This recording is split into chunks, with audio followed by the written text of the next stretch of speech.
నమస్కారం. అమ్మవారి ఆశీస్సులు మనందరిపైన ఉండాలని మనస్ఫూర్తిగా కోరుకుంటున్నాను. మీకందరికీ కూడా రాఖీ పౌర్ణమి శుభాకాంక్షలు. రోజే రాఖీ పౌర్ణమి. ఇక రాఖీ పౌర్ణమి రక్షా సూత్రము అని కూడా అంటారు. హిందువులు జరుపుకునే పండుగల్లో రాఖీ పండుగకి విశిష్ట స్థానం ఉంది. ఈ పండుగ జరుపుకోవడం వెనుక పురాణ కథలు కేవలము భావోద్వేగానికి సంబంధించినవి మాత్రమే కాదు, అవి విశ్వాసానికి కూడా శాశ్వత రూపము. శ్రీకృష్ణుడి నుంచి యమధర్మరాజు వరకు కూడా రాఖీ పండుగకి సంబంధించిన అనేక కథలు నేటికి కూడా వినిపిస్తూ ఉన్నాయి. కనుక ఈరోజు రాఖీ పండుగకి సంబంధించిన రక్షతో ముడిపడి ఉన్న ఆ కథలు ఏమిటో తెలుసుకుందాము. రాఖీ అనేది కేవలము ఒక దారం మాత్రమే కాదు, ఇది ఒక రక్షణ, ప్రేమ, నమ్మకము అనే భావనతో ఏర్పడిన రక్షణ దారము. మన హిందూ మతంలో రాఖీ పండుగకి గురించి అనేక పురాణ కథలు ఉన్నాయి. ఇవి సోదరుడు సోదరి సంబంధానికి మాత్రమే పరిమితం కాకుండా దేవతలు, ఋషులు, రాక్షసులకు సంబంధించిన కథలను కూడా అనుసంధానిస్తూ ఉంటాయి. ఇక రాఖీ అర్థాన్ని ఇచ్చే ఆ పౌరాణిక కథలు ఏమిటో తెలుసుకుందాము. రాఖీ పౌర్ణమి మహాభారతంలోనూ కూడా ఈ పండుగ ప్రస్తావన ఉంది. మహాభారత కథలోనూ రక్షాబంధన ప్రసక్తి కనిపిస్తుంది. ధర్మరాజుకి శ్రీకృష్ణుని రక్షాబంధన విశేషాలను గురించి అడిగినప్పుడు శ్రీకృష్ణుడు దీనివల్ల కలిగే మేలును ఆయనకు వివరించాడు. శ్రావణ పూర్ణిమనే రాఖీ పౌర్ణమి, జంధ్యాల పౌర్ణమి పేర్లతో పిలుస్తారు. వాస్తవానికి భారతదేశంలో రాఖీ పౌర్ణమి లేదా రక్షాబంధన ఎప్పుడు ప్రారంభమైందో, ఎలా ప్రారంభమైందో తెలిపే నిర్దిష్ట సాక్ష్యాలు లేవు. కానీ పురాణాల్లో మాత్రము దీనిపై వివిధ రకాల కథలు ఉన్నాయి. వృత్తాసురుడితో యుద్ధం చేస్తూ ఉన్నప్పుడు ఇంద్రుడు ఓడిపోయే పరిస్థితి వచ్చింది. అప్పుడు తన భర్తకు విజయం చేకూరాలి అని కోరుతూ ఇంద్రుని భార్య శచీదేవి ఓ పవిత్రమైన దారాన్ని మంత్రించి అతడి కుడి చేతి మణికట్టుకు కట్టింది. దీంతో ఆయన రాక్షసులను ఓడించి విజయం సాధించారని, అలా రాఖీ పుట్టింది అని చెబుతూ ఉంటారు. ఇక మహాభారతంలో ద్రౌపది, శ్రీకృష్ణుల అన్నా చెల్లెళ్ళ అనుబంధము చాలా గొప్పది. శిశుపాలుడిని శిక్షించే క్రమంలో తన సుదర్శన చక్రాన్ని ప్రయోగించినటువంటి శ్రీకృష్ణుని చూపుడు వేలికి గాయమై రక్తము ధారగా కారుతుంది.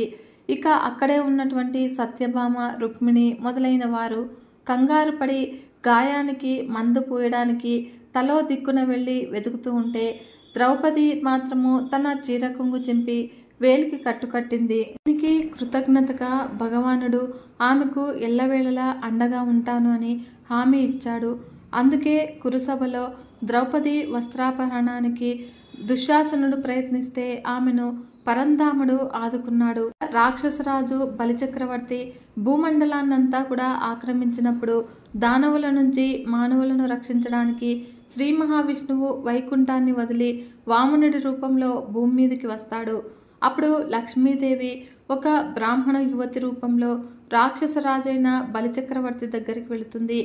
అప్పుడు శ్రావణ పౌర్ణమి రోజు బలిచక్రవర్తికి పవిత్ర దారాన్ని చేతికి కట్టి తాను ఎవరో చెబుతుంది. ఇక తన భర్తని ఎలాగైనా కూడా తిరిగి వైకుంఠానికి పంపించాలని కోరుతుంది. అప్పుడు బలి ఆమె కోసము తన రాజ్యాన్ని వదిలి మానవులకు విముక్తి కలిగిస్తాడు. అలా శ్రీ మహావిష్ణుమూర్తిని వైకుంఠానికి వెళ్ళమని కోరుతాడు. అలెగ్జాండర్ భార్య రొక్సానా తక్షశిల రాజు పురుషోత్తముడిని తన సోదరుడిగా భావించి రాఖీ కడుతుంది. విశ్వ విజేతగా నిలవాలి అనే తపనతో గ్రీకు యువరాజు అలెగ్జాండర్ క్రీస్తుపూర్వము 326లో భారతదేశంపై దండెత్తి వచ్చాడు. ఇక ఆ క్రమంలో బాక్ట్రియన్ యువరాణి రొక్సానాను వివాహం చేసుకుంటాడు. ఆ వివాహ బంధం ద్వారా మధ్య ఆసియా, ముఖ్యంగా జీలం, చీనా నదుల మధ్య ఉన్న రాజ్యాలను జయించాలని భావించిన అలెగ్జాండర్ ఆ రాజులపై యుద్ధాన్ని ప్రకటిస్తాడు. పురుషోత్తముడిపై దండెత్తి రావాలి అని అలెగ్జాండర్ను అంబి ఆహ్వానించాడు. దీంతో జీలం నది ఒడ్డున పురుషోత్తముడు అలెగ్జాండర్ సేనలతో యుద్ధానికి సిద్ధమవుతాడు. ఇక పురుషోత్తముడి పరాక్రమాల గురించి తెలుసుకున్నటువంటి అలెగ్జాండర్ భార్య రొక్సానా ఆయనను తన అన్నలాగా భావించి రాఖీ కడుతుంది. యుద్ధంలో తన భర్త అలెగ్జాండర్ ఓడిపోతే చంపవద్దు అని కోరుతుంది. దీంతో అలెగ్జాండర్ను చంపే అవకాశం చిక్కినా కూడా తన చేతికున్నటువంటి రాఖీ చూసి పురుషోత్తముడు విరమించుకున్నాడు. ఈ రోజున శ్రావణ మాసము, అందులోనూ పౌర్ణమి తిథి రోజున శ్రీ మహాలక్ష్మీదేవిని ఎవరైతే భక్తి శ్రద్ధలతో ఆరాధిస్తూ ఉంటారో వారికి దేనికి కూడా లోటు లేకుండా చూస్తుంది అమ్మవారు. లక్ష్మీదేవి అంటేనే శుక్రవారము అని చెప్పేస్తారు అందరూ కూడాను. శుక్రవారము లక్ష్మీదేవిని పూజించడము ప్రతి ఇంట్లో కూడా చూస్తూ ఉంటాము. ఇక లక్ష్మీదేవి కేవలము ధనానికి సంబంధించిన సమస్యలకు మాత్రమే కాదు, లక్ష్మీదేవిలో అష్టలక్ష్ములు ఉంటారు. ఈ రూపాలన్నీ కూడా అమ్మవారిలో ఉండే శక్తులే. అమ్మవారి కరుణ ఉంటేనే జీవితంలో అన్నీ కూడా లభిస్తాయి అని అంటారు. అయితే లక్ష్మీదేవిని ఆర్థిక సమస్యల కోసము ఎక్కువగా పూజించడం చూడవచ్చును. ముఖ్యంగా శుక్రవారం రోజు లక్ష్మీదేవిని పూజించే విధానం మీద ఆర్థిక సమస్యల పరిష్కారాలు ఆధారపడి ఉంటాయి. కనుక శుక్రవారము లక్ష్మీదేవిని ఎలా పూజిస్తే ఆర్థిక సమస్యలు తొలగుతాయో తెలుసుకుంటే, పౌర్ణమి రోజున కూడా లక్ష్మీదేవిని తగిన ఆచారాలతో పూజిస్తే ఆ వ్యక్తి కోరికలన్నీ కూడా నెరవేరడమే కాకుండా జాతకంలో శుక్రుడి స్థానం కూడా బలపడుతుంది. జ్యోతిష్యుల అభిప్రాయం ప్రకారం కూడా శుక్రుని స్థానం బలంగా ఉన్నప్పుడు వ్యక్తి భౌతిక సుఖాలు పెరుగుతాయి. వారి వ్యక్తిత్వము ఆకర్షణీయంగా మాత్రమే కాకుండా ప్రజలు అందరూ కూడా ఇష్టపడేలా కూడా మారుతుంది. అందరూ కూడా ఆ వ్యక్తిని మెచ్చుకుంటూ ఉంటారు. ఇక లక్ష్మీదేవి పూజలో లక్ష్మీ చాలీసా పఠించాలి అని చెబుతూ ఉంటారు. అలాగే లక్ష్మీదేవి సహస్రనామాలు కూడా ఉంటాయి. వీటిని పఠించినా కూడా ఎన్నో ఆర్థిక సమస్యలు మంత్రించినట్లుగా మాయమవుతాయి. లక్ష్మీదేవికి శుభ్రత అంటే చాలా ఇష్టము. అందుకే ఉదయాన్నే నిద్రలేచి ఇల్లంతా కూడా శుభ్రం చేసుకోవాలి. గడపలో లక్ష్మీదేవి నివాసం ఉంటుంది అని అంటారు. అలాగే తులసిలో కూడా లక్ష్మీదేవి ఉంటుంది అని చెప్తారు. అందుకే గడపకు పసుపు రాసి కుంకుమ బొట్లు పెట్టి ముగ్గు వేయాలి. అలాగే తులసి కోట చుట్టూ కూడా శుభ్రం చేసి ముగ్గు వేయాలి. పూజలో లక్ష్మీ చాలీసా లేదా లక్ష్మీ సహస్రనామాలు పఠించాలి. ఇవి మాత్రమే కాకుండా లక్ష్మీదేవి ముందు పచ్చకర్పూరం ఉంచి లక్ష్మీ చాలీసా లేదా లక్ష్మీ సహస్రనామాలు పఠించాలి. ఇలా చేస్తే ఆర్థిక సమస్యలు అన్నీ కూడా పరిష్కారం అవుతాయి. త్రిమూర్తులలో ఒకరైన శ్రీ మహావిష్ణువు భార్య లక్ష్మీదేవి. చాలా మంది దేవతలకు ఉన్నట్లే లక్ష్మీదేవికి ఎన్నో పేర్లు, అష్టోత్తర శతనామ స్తోత్రము, సహస్రనామ స్తోత్రం వంటివి ఉన్నాయి. అధికంగా లక్ష్మీదేవిని సంబోధించే నామాల్లో కొన్ని లక్ష్మీ, శ్రీ, సిరి, భార్గవి, మాత, పలుకుతేనెల తల్లి, నిత్యానపాయిని, క్షీరసముద్ర రాజతనయ, పద్మ, పద్మాక్షి, పద్మాసన, కమల, పద్మప్రియ, రమ, ఇందిర, మహాలక్ష్మి, సిరి సంపదలకు అధిదేవత, మన జీవన సౌభాగ్యానికి దివ్య ప్రతీక, సృష్టికి కారణభూతమైనటువంటి ఆదిపరాశక్తిని మన ప్రాచీన మహాద్రష్టలు మనోజ్ఞ రూపాల్లో చిత్రించి ఆరాధించారు. ఇక ఆ శక్తి మహిమలను, దివ్యత్వ శోభలను అనేక దేవతామూర్తులుగా మలిచారు. ప్రతి రూపము కూడా ఒక దివ్య సంకేతము. ప్రతి సంకేతం వెనుక ఒక రహస్యము, సందేశం కనిపిస్తుంది.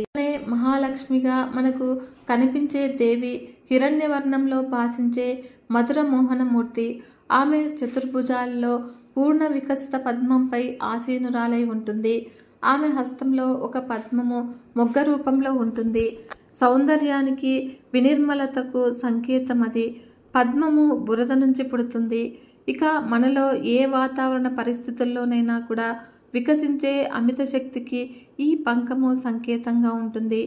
మహాలక్ష్మి చుట్టూ కూడా నీరు ఆవరించి ఉంటుంది. ఈ నీరు జీవానికి సంకేతము. ఈ నీరు నిత్య ప్రవాహశీలమై ఉంటుంది. అలా ప్రవహించకపోతే అది నిల్వ ఉండి పాడైపోతుంది. కనుక ధనం కూడా ప్రవహిస్తూ చలామణి అవుతూ ఉండాలి. ఈ ధన ప్రవాహాన్ని ఆపి ధనాన్ని కూడబెట్టేవారు ధనము, జీవితము అంటే ఏమిటో అర్థం చేసుకోలేరు. ఇక ఆరోగ్యప్రదమైన ఆర్థిక వ్యవస్థ వెనుక కీలక రహస్యము చలామణి. శ్రీ లక్ష్మీదేవి అతిలోక తేజస్సును, సుసంపన్నతను ప్రసరిస్తూ ఉంటుంది. ఆమె చతుర్భుజాలు చతుర్విధ పురుషార్థాలకు సంకేతాలు. అవి ధర్మార్థ కామ మోక్షాలు. జనన మరణాల చక్రం నుంచి మనిషిని విముక్తి చేసి ఆమె మహాసత్యం వైపు నడుపుతుంది. ఆ పురుషార్థాలు మన జీవన స్తంభాలు, వేదోపనిషత్తులకు పునాదులు. మహాలక్ష్మీదేవి ఆకుపచ్చని చీర ధరిస్తుంది. అది అభివ్యక్త శక్తికి, వికాసానికి, సారభూతమైన భూదేవి పచ్చదనానికి సంకేతము. అప్పుడప్పుడు ఆమె ధరించే ఎర్రని చీర రంగు కార్యశీలతకు, అంతఃశక్తికి ప్రతీక. ఇక లక్ష్మీదేవికి ఇరువైపులా కూడా 2 శ్వేతగజాలు నిలబడి నీటిని చిమ్ముతూ ఉంటాయి. తన ధర్మాన్ని అనుసరించి వివేకంతో, నిర్మల మనస్సుతో ఐహిక ఆధ్యాత్మిక సంపదల కోసము నిరంతరాయంగా చేసే ప్రయత్నానికి అది సంకేతంగా ఉంటుంది. కనుకనే మహాలక్ష్మి చెంతనే ఒక తెల్ల గుడ్లగూప కనిపిస్తుంది. ఇక దీని వెనుక 2 సంకేతార్థాలు ఉన్నాయి. ఒక ప్రతీకకు అర్థము వివేకము, అదృష్టము, మరొక సంకేతార్థము తెలివిహీనత, సంపద, తెలివిహీనుల గర్వము, అహంకారం కారణంగా మాయమవుతుంది. అందువల్లనే లక్ష్మీదేవిని చంచల అని అన్నారు. లక్ష్మికి ఒక సోదరి కూడా ఉంది. ఆమె పేరే అలక్ష్మి. ఆమె దురదృష్టానికి హేతువు. ధన నియమాలు పాటించకపోతే కలిగే దుస్థితి అది. ఇక లక్ష్మి అనే పదము సంస్కృత పదము లక్ష్యం నుంచి వచ్చింది. విస్తృతమైనటువంటి జీవన లక్ష్యము ఉన్నవారి చెంత లక్ష్మి సుస్థిరంగా ఉంటుంది. లక్ష్మీ పూజకు సాయం సమయము అనువైనది. పరిశుభ్రంగా ఉన్న ఇంటిలోకి మాత్రమే ఆమె ప్రవేశిస్తుంది అని నమ్మకము. మనస్సు, ఆత్మ సామరస్య, సౌందర్య ప్రాభవంతో వెలుగొందుతున్నటువంటి చోట, ఆలోచనలు, సంవేదనలు సామరస్య, సౌందర్య మాధుర్యాలతో విలసిల్లే చోట, జీవితము, పరిసరాలు, కదలికలు, మన బాహ్యచర్యలు అతిలోక రమణీయతతో శోభిల్లినప్పుడు శ్రీ మహాలక్ష్మీదేవి శాశ్వతంగా ఉండిపోతుంది అని చెప్తూ ఉంటారు. ఇక ఆమె అడుగుపెట్టిన చోట అద్భుతావహన ఆనంద స్రవంతులు పొంగి ప్రవహిస్తాయి. శ్రీ లక్ష్మీదేవి సిరి సంపదలతో పాటు జీవితాన్ని భగవదానంద ప్రదీప్తము చేస్తుంది. ఇక సంతోషం లేని సంపదలు దేనికి? ఆమెను మనసారా ఆరాధిస్తే జీవితము అతి మనోహరంగా ఉంటుంది, ప్రకాశిస్తుంది. కనుక పవిత్ర ఆనంద మయ మంత్రగీతమై రవళిస్తుంది. మన వివేకాన్ని మహదాశ్చర్య శిఖరాలపై నిలుపుతుంది. ఆమె సమస్త జ్ఞానాన్ని అధిగమించే ఆనందపు అంతరిక్షప్తము విషయాలు ఆమె మనకు చెబుతుంది. అపార విశ్వాసము, భక్తి ప్రపత్తులు కలిగిన వారి దృష్టిలో శ్రీ మహాలక్ష్మీదేవి సిరి సంపదలు అనుగ్రహించడమే కాదు, వ్యర్థ జీవన చక్ర భ్రమణాన్ని అమృత రసవితం చేసే దేవత. శ్రావణ మాసంలో పేరంటాలలో శనగలు ఇవ్వడం ఎందుకు అంటే, శనగలకు ఒక ప్రత్యేకమైన లక్షణం ఉంది. శనగ అంకుర స్వరూపంగా ఉండి లక్ష్మీదేవి యొక్క పరిపూర్ణ అనుగ్రహమునకు హేతువు. అందుకు శనగలు నానపోసి ఇస్తూ ఉంటారు. తడిపినటువంటి శనగలు ఇచ్చారు అనుకోండి, లోపల అంకురం ప్రారంభం అయిపోతుంది. అలా అంకురం వచ్చే శనగలు సువాసిని స్త్రీ పుచ్చుకుంటుంది అంటే సాక్షాత్తు లక్ష్మీదేవి పుచ్చుకున్నట్లే. అపారమైనటువంటి ఐశ్వర్యమునకు అది హేతువు. కనుకనే శ్రావణ మాసం అంతా కూడా లక్ష్మీ తత్వము విశేషంగా ప్రకాశిస్తుంది. చిన్న చిన్న పనుల చేత లక్ష్మీదేవి అనుగ్రహము పరిపూర్ణంగా కలిగే కాలం కాబట్టి శనగలు తాంబూలంతో కలిపి సువాసినులందరికీ కూడా ఇస్తారు. అమ్మవారిని అందరూ కూడా ఓం శ్రీ మాత్రే నమః అని అంటూ ఉంటారు. ఇక ఈ మంత్రము అమ్మవారికి ఎంతో ప్రీతిపాత్రమైనది. సకల శుభాలను కూడా ప్రసాదించే చాలా అద్భుతమైన మంత్రము, చాలా మహిమగల మంత్రము కూడాను. ఇక ఈ దానికి సంబంధించినటువంటి ఒక కథ తెలుసుకుందాము. ఒకసారి పాలసముద్రము శేషపాన్పుపై శ్రీ మహావిష్ణువు లక్ష్మీ సమేతుడై ఉండగా అనుకోకుండా పార్వతీదేవి, సరస్వతీదేవి లక్ష్మీదేవిని చూడటానికి వైకుంఠానికి వచ్చారు.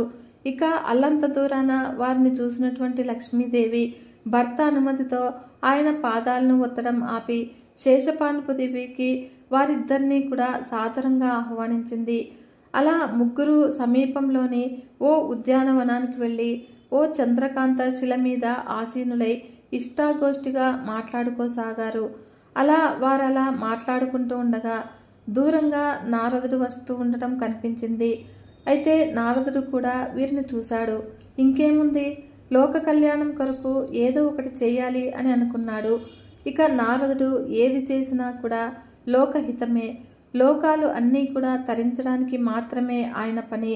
ఇక త్రిమూర్తుల భార్యలంతా కూడా ఒకే చోట కూర్చుని ఏదో విషయాన్ని గురించి మాట్లాడుకుంటూ ఉన్నారు కనుక ఏదో ఒక చిక్కు ప్రశ్న వేసి వారి మధ్య కలహాన్ని రేపి తన నామానికి సార్థకతను చేకూర్చుకోవాలి అని అనుకున్నాడు. అదేవిధంగా జగన్మాతలు కూడా నారదుడిని చూసి ఈ కలహభోజనుడు ఊరకనే రాడు, ఇతనికి తగిన బుద్ధి చెప్పాలి అని నిర్ణయించుకొని బ్రహ్మమానస పుత్రుడిని సగౌరవంగా ఆహ్వానించారు. ఇక ఈ సందర్భంగా నారదుడు ముగ్గురమ్మలను చూసి నమస్కరించాడు. ముగ్గురమ్మలు సైతము కూడా నారదుడిని ఆశీర్వదించి విషయాలు ఏంటి అని అడిగారు. సమయం దొరికింది కదా అని నారదుడు కలహాన్ని మొదలుపెట్టాడు. అయితే త్రిమూర్తులైన వారికి భార్యలైన మీరు ముగ్గురు కూడా సకల లోకవాసులచే స్తుతింపబడుతూ ఉన్నారు. అంతవరకు బాగానే ఉంది.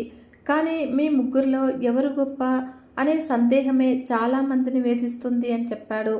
ఇక నారదుడు తన పనిని ప్రారంభించాడు అనుకున్నటువంటి ముగ్గురమ్మలు, నారదా, నీ సందేహము ధర్మసమ్మతమే. నువ్వు భూలోకంలో మేము చెప్పిన చోట వెళ్ళి అక్కడ ఉన్నటువంటి మా భక్తుల్ని పరీక్షించి మేము చెప్పిన మంత్రాన్ని వారికి ఉపదేశిస్తుండు అని కొంతకాలం తర్వాత మాలో ఎవరు గొప్పో నీకే అర్థమవుతుంది అని చెప్పారు. ఇక ముందు సరస్వతీదేవి నారదునితో, నారదా, భూలోకంలో మహాబలిపురానికి వెళ్ళి అక్కడ ఉన్నటువంటి ఓ గురుకులంలో సెల్వనాథుడు అనే విద్యార్థిని కలిసి సమయం సందర్భం చూసుకొని అతని చెవిలో ఓం శ్రీ మాత్రే నమః అనే మంత్రాన్ని 3 సార్లు ఉచ్చరించి అతనికి మంత్రోపదేశం చేయమంటుంది. ఇక మంత్రోచ్చారణకు తర్వాత అక్కడ జరిగినటువంటి విషయాన్ని తమతో చెప్పగలవని సరస్వతీదేవి అంటుంది. ఇలా నారదుడు పండితుడి వేషంలో సెల్వనాథుడి బంధువుగా మహాబలిపురం వెళ్ళి సెల్వనాథుడి గురువును కలిశాడు. ఇక సెల్వనాథుడి బంధువని తెలుసుకున్నటువంటి గురువు సెల్వనాథుడికి అక్షరం ముక్క రాదు, వాడితో నా ప్రాణం విసిగిపోయింది, పశువులను మేపాల్సిందిగా పంపేశాను, వెళ్ళి చూడమంటాడు. ఇక నారదుడు విషయం తెలుసుకుని బాలుడి దగ్గరికి వెళ్తాడు. ఆ బాలుడు చదువు రాందని తాను పడే కష్టాల్ని చెప్పి బోరుమన్నాడు.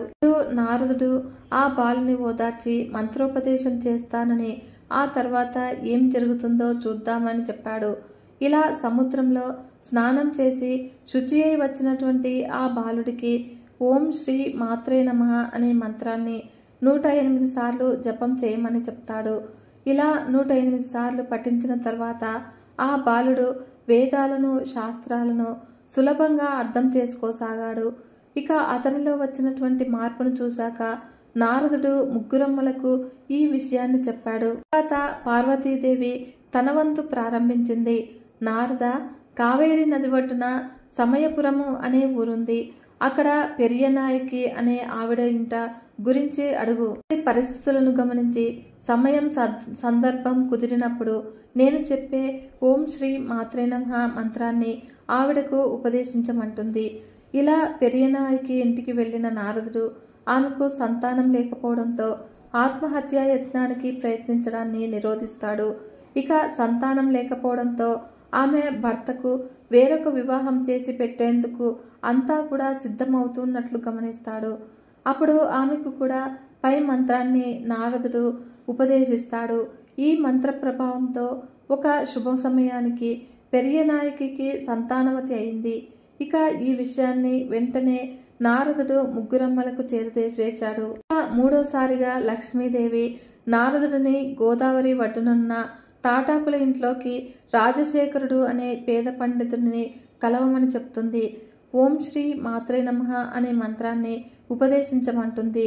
అలాగే నారదుడు కూడా గోదావరికి వెళ్ళి దానం చేసే ఉత్తముడైన రాజశేఖరుడిని కలుస్తాడు. ఇక రాజశేఖరుడు తన వద్ద ఉన్న బియ్యాన్ని మారువేషంలో వచ్చిన నారదుడికి ఇవ్వబోగా రాజశేఖరుడి వద్దనున్నటువంటి బియ్యం కుండ నిండుకుంది. దీంతో ఆయన ఆశ్చర్యపోయిన రాజశేఖరుడు ఇంతకు ముందు ఇలాంటి కార్యాలు జరగలేదు అని అంటాడు.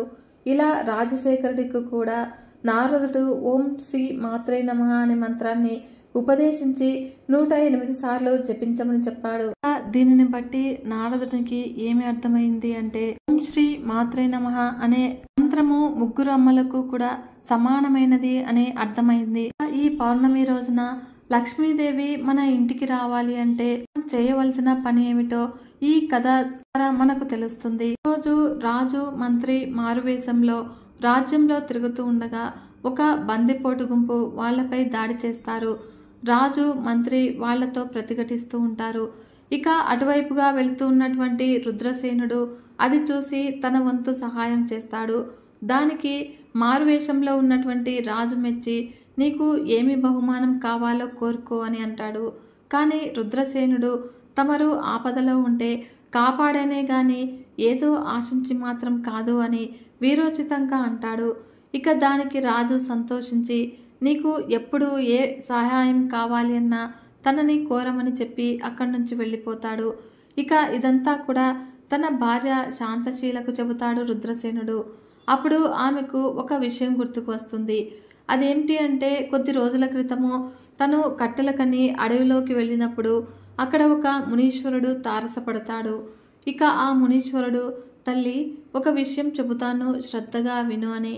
లోకమంతా కూడా చీకటిగా అది కూడా శుక్రవారం రోజు ఎవరు ఇంట్లోనూ దీపం లేకుండా ఉండి నీ ఇంట్లో మాత్రము దీపం పెట్టి గుమ్మానికి అడ్డంగా కూర్చో. అప్పుడు చీకటిని భరించలేక నల్లని చీర ధరించినటువంటి ఒక ఆమె నీ ఇంట్లో నుంచి వెళ్ళటానికి ప్రయత్నిస్తుంది. అప్పుడు నువ్వు ఆమెను అడ్డగించి బయటకు వెళితే లోపలికి రాకూడదు అని షరతు విధించు. అప్పుడు ఆమె నేను లోపల ఉండే ఈ వెలుగుని భరించలేను, చీకటిలోకి వెళ్ళిపోతాను అని అంటుంది. అప్పుడు ఇంకొక ఆమె పట్టు పీతాంబరాలతో దగదగా మెరిసే నగలతో ఇంట్లోకి ప్రవేశించడానికి ప్రయత్నిస్తుంది. ఆమెను కూడా అడ్డగించి లోపలికి వెళితే బయటకు వెళ్ళకూడదు అని షరతు విధించు. ఆమె అప్పుడు బయట చీకటిని భరించలేను, లోపలికి వెళ్ళిపోతాను అని అంటుంది. ఇక ఆమె ఇంట్లోకి ప్రవేశించగానే నీవు ఐశ్వర్యవంతురాలు అవుతావు అని మునీశ్వరుడు చెప్పినది గుర్తుకు వస్తుంది. ఇక వెంటనే శాంతశీల రాజు వద్దకు వెళ్ళి తాను ఎవరో చెప్పి వచ్చే శుక్రవారము రాజ్యంలో ఎవరి ఇంట్లోనూ కూడా దీపం పెట్టకుండా ఉండేలా చూడాలి అని కోరుతుంది. అప్పుడు వెంటనే రాజు ఆమె కోరిక మేరకు రాజ్యంలో ఎవరూ కూడా శుక్రవారం రోజు దీపం పెట్టకూడదు అని చాటింపు వేయిస్తాడు. మునీశ్వరుడు చెప్పినట్లుగా చేసి శాంతశీల ఐశ్వర్యవంతురాలవుతుంది. కానీ శుక్రవారము ఎవరూ కూడా దీపం పెట్టకుండా రాజుగారితో ఆజ్ఞ వేయించినందుకు చాలా బాధపడుతూ ఉంటుంది. అప్పుడు లక్ష్మీదేవిని ప్రార్థించగా లక్ష్మీదేవి ప్రసన్నురాలై ఇకపై ప్రతి శుక్రవారము సంధ్యా సమయంలో దీపం ఎవరైతే పెడతారో వారందరి ఇళ్లకు నేను వస్తాను అని వరం ప్రసాదిస్తుంది. కనుక ఎవరైతే ప్రతి శుక్రవారము సాయం సంధ్యా సమయంలో తప్పకుండా దీపాన్ని వెలిగిస్తారో వారు శ్రీ మహాలక్ష్మీదేవి కరుణా కటాక్షానికి పాత్రులవుతారు. ఈ పౌర్ణమి రోజున లక్ష్మీదేవికి వీటిని సమర్పిస్తే ఐశ్వర్యానికి లోటు అనేదే ఉండదు. లక్ష్మీదేవి మన హిందూ సంప్రదాయంలో ప్రధానంగా పూజించే దేవత. ఇక లక్ష్మి అనగానే ధనము అని అనుకుంటూ ఉంటాము. ఆర్థిక సమస్యలు ఉన్నవారు ఎప్పుడూ కూడా ధనానికి లోటు లేకుండా ఉండాలి అని అనుకునేవారు లక్ష్మీదేవికి పూజలు చేస్తూ ఉంటాము. అయితే పూజలు చేయడంతో పాటు కొన్నింటిని లక్ష్మీదేవికి సమర్పిస్తే ఆ ఇంట్లో ధనానికి లోటు ఉండదు అని ఐశ్వర్యం ప్రాప్తిస్తుంది అని అంటూ ఉంటారు. ఇంతకీ లక్ష్మీదేవి ప్రసన్నం కావాలి అంటే ఏమి సమర్పించాలి అంటే లక్ష్మీదేవి శుభ్రత ఉన్న ఇంట్లో నివాసం ఉండటానికి ఇష్టపడుతుంది. కనుక ప్రతిరోజు ఇంటిని శుభ్రం చేసుకుని ఉదయాన్నే స్నానం చేసే ఇల్లు అంటే లక్ష్మీదేవికి ఇష్టము. అలాంటి ఇంట్లో చేసే పూజలు వ్రతాలకు లక్ష్మీదేవి మాత్రమే కాకుండా అందరు దేవుళ్ళు కూడా తొందరగా సంతోషించి ప్రసన్నులవుతారు. ఈ పూజలతో పాటు లక్ష్మీదేవికి ఇష్టమైన వాటిని సమర్పిస్తే ఐశ్వర్యం సిద్ధిస్తుంది. మొదటిది తామర గింజల మాల. తామర పువ్వులు అంటే లక్ష్మీదేవికి చాలా ఇష్టము. తామర పువ్వులు అనే కాకుండా తామర విత్తనాలను కూడా లక్ష్మీదేవికి సమర్పించవచ్చును. ఇక తామర గింజలను మాలగా కూర్చి అమ్ముతూ ఉంటారు. కనుక తామర గింజల మాలలను లక్ష్మీదేవికి సమర్పించడం వల్ల లక్ష్మీదేవి సంతోషిస్తుంది. జీవితంలో సంతోషము, ఆనందము, శాంతి మొదలైన వాటిని ప్రసాదిస్తుంది. కనుక ఎవరి జీవితంలో అయితే పురోగతి లేకుండా ఎలాంటి ఎదుగుదల లేకుండా ఎక్కడ వేసిన గొంగళి అక్కడే అన్నట్లుగా ఉంటుందో అలాంటి వారు తామర గింజల హారాన్ని లక్ష్మీదేవికి సమర్పించాలి. ఇలా చేస్తే జీవితంలో ఆర్థిక రాబడి కోసము అవకాశాలు పెరుగుతాయి. పనులలో ఆటంకాలు తొలగిపోతాయి. ఇక పనులలో విజయం సాధించాలి అని అనుకునేవారు కూడా ఈ విధంగా చేయవచ్చును. ఇక తామర గింజల హారాన్ని లక్ష్మీదేవికి సమర్పించడం వల్ల చేయబోయే పనులకు విజయాన్ని సాధిస్తారు. లక్ష్మీదేవికి ఇష్టమైన తామర గింజల మాలను అమ్మవారికి సమర్పించడమే కాకుండా ఆ తామర గింజల మాలతో లక్ష్మీదేవి జపం చేయడం వల్ల లక్ష్మీదేవి అనుగ్రహం లభిస్తుంది. ఇక తామర గింజల మాలను సమర్పించడంతో పాటు అమ్మవారికి నైవేద్యాన్ని పెట్టాలి.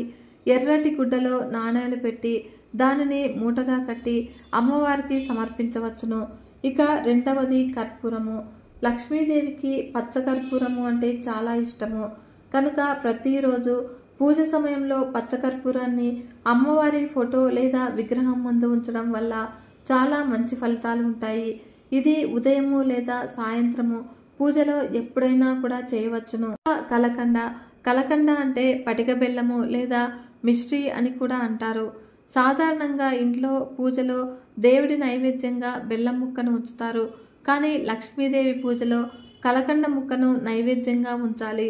ఇక లక్ష్మీదేవి చాలా సంతోషిస్తుంది. ప్రతి ఇల్లాలు లక్ష్మీదేవి స్థిరంగా ఇంట్లో ఉండాలి అని కోరుకుంటుంది.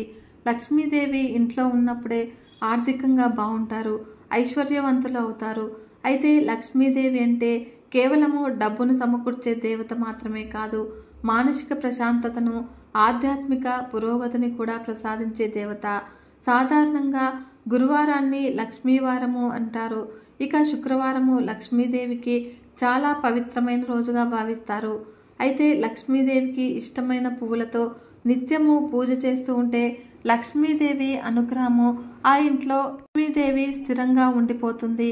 ఇక లక్ష్మీదేవికి ఇష్టమైన పువ్వులు ఏమిటి అంటే తామర పువ్వు. తామర పువ్వు అంటే లక్ష్మీదేవికి చాలా ఇష్టము. లక్ష్మీదేవి తామర పువ్వులో ఆసీనురాలై దర్శనమిస్తుంది. ఇక బురదలో వికసించే తామర పువ్వు ఎంతో పవిత్రమైనది. అందుకే పూజలో కమలాన్ని సమర్పించడం వల్ల లక్ష్మీదేవి సంతోషిస్తుంది. ఇక తామర పువ్వును సమర్పించడం వల్ల ధన సంబంధిత సమస్యలు తొలగిపోతాయి. ఇంట్లో ఆనందము, శాంతి ఉంటుంది. వైవాహిక జీవితం కూడా సంతోషంగా ఉంటుంది. ఇక రెండవది మల్లెపూలు. మల్లెపూలు కూడా లక్ష్మీదేవికి చాలా ఇష్టము. సువాసనాభరితమైన పువ్వులు అంటే ఆ అమ్మకు ఎంతో ప్రీతి. తెలుపు రంగు స్వచ్ఛతను, శాంతిని సూచిస్తుంది.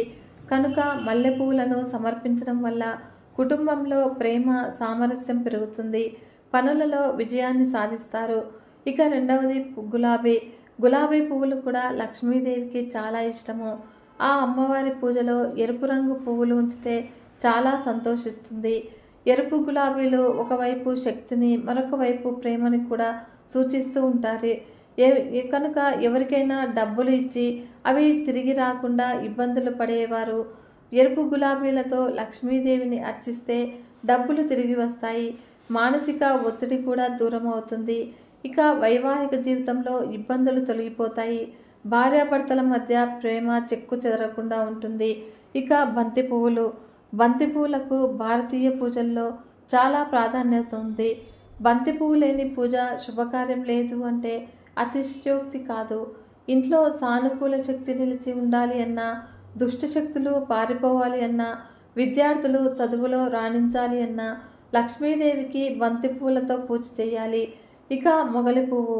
మొగలి పువ్వు దాని వాసనకు చాలా ప్రసిద్ధి. ఇది లక్ష్మీదేవికి ఎంతగానో ఇష్టము. మొగలి పువ్వును లక్ష్మీదేవికి సమర్పించడం వల్ల లక్ష్మీదేవి తొందరగా ప్రసన్నురాలవుతుంది. మందారము. ఎరుపు రంగు మందారం పువ్వు శక్తికి, శ్రేయస్సుకు, అదృష్టానికి చిహ్నంగా ఉంటుంది. ఇది లక్ష్మీదేవికి చాలా ప్రీతికరమైనది. కనుకనే లక్ష్మీ పూజలో మందారం పువ్వులు సమర్పిస్తే ఆ దేవత త్వరగా ప్రసన్నమవుతుంది. భక్తులకు సంపద, శ్రేయస్సు, ఆనందము, శాంతిని ప్రసాదిస్తుంది. ఇక నిలిచిపోయినటువంటి పనులు పూర్తి చేస్తారు. వ్యాపారంలో వృద్ధి ఉంటుంది. కనుకనే పూజలో పువ్వులను సమర్పించే నియమాలు. లక్ష్మీదేవి పూజలో తాజాగా ఉన్న పువ్వులు, సువాసన గల పువ్వులను మాత్రమే సమర్పించాలి. పువ్వులను అమ్మవారికి సమర్పించే ముందు గంగాజలంతో శుద్ధి చేయాలి. ఏ దేవతకైనా ఏ పువ్వునైనా సమర్పించే ముందు ఆ దైవనామం జపిస్తూ పువ్వులను భక్తి శ్రద్ధలతో సమర్పించాలి. లక్ష్మీదేవి అనుగ్రహాన్ని పొందాలి అంటే చిన్న చిన్న పరిహారాలను పాటించడం వల్ల ఆ లక్ష్మీదేవి అనుగ్రహము మన పైన తప్పనిసరిగా ఉంటుంది. ఈ వీడియో కనుక మీకు నచ్చినట్లయితే ఒక చిన్న లైక్ చేసి మన ఛానల్ని ఇంతవరకు సబ్స్క్రైబ్ చేసుకోకుంటే సబ్స్క్రైబ్ చేసుకుని సపోర్ట్ ఇవ్వండి ఫ్రెండ్స్. మరొక మంచి వీడియోతో మీ ముందుకు వస్తాను. అంతవరకు సెలవు. నమస్కారం.